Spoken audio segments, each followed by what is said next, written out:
2026 football বিশ্বকাপের round of 16-এ Argentina বনাম মিশরের ম্যাচ যেন ফুটবল ইতিহাসের সবচেয়ে রোমাঞ্চকর অধ্যায়গুলোর একটি।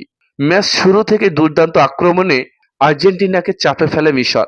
প্রথমার্ধ ও দ্বিতীয়ার্ধের শুরুতেই দুটি গোল করে 2-0 ব্যবধানে এগিয়ে যায় তারা। স্টেডিয়াম জুড়ে তখন হতাশা, আর কোটি কোটি আর্জেন্টাইন সমর্থকদের চোখে তখন শুধুই উদ্বেগ। কিন্তু এরপরে শুরু হয় লিওনেল মেসির জাদু। দলের প্রতিটি আক্রমণের কেন্দ্রে ছিলেন তিনি। মেসির অসাধারণ ড্রিবলিং, নিখুঁত পাস, অবিশ্বাস্য গতি আর দুর্দান্ত নেতৃত্বে বদলে দেন পুরো ম্যাচের চিত্র। শেষ 20 মিনিটে যেন আগুন ঝরায় আর্জেন্টিনা। 72তম মিনিটে মেসির নেওয়া নিখুঁত ক্রস থেকে দুর্দান্ত হেডে প্রথম গোলটি করেন ক্রিস্টিয়ানো রোমেরো। সেই গোলে নতুন করে প্রাণ ফিরে পায় আর্জেন্টিনা।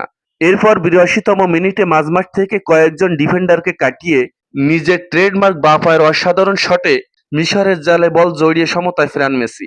পুরো স্টেডিয়াম তখন মেসি মেসি ধ্বনিতে মুখরিত।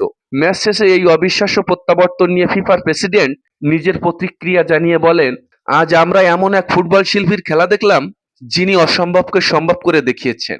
নেতৃত্ব, দক্ষতা ও সৃজনশীলতার যে প্রদর্শন মেসি করেছেন তা ফুটবল প্রেমীরা বহু বছর ধরে মনে রাখবে। তাই আমার চোখে লিওনেল মেসি সর্বকালের অন্যতম সেরা ফুটবলার। এই অবিশ্বাস্য প্রত্যাবর্তনের গল্প আবারও মনে করে দিল, ম্যাচ শেষ না হওয়া পর্যন্ত লিওনেল মেসিকে কখনোই হারিয়ে দেওয়া যায় না।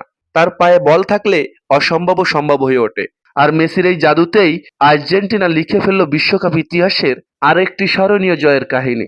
সো প্রিয় ভিউয়ার্স, আর্জেন্টিনা এবং মিশরের নকআউট পর্বের ম্যাচকে ঘিরে আপনাদের মূল্যবান মতামত জানাতে পারেন আমাদের কমেন্ট বক্সে। ভিডিওটি এ পর্যন্তই। ভালো থাকবেন। ধন্যবাদ।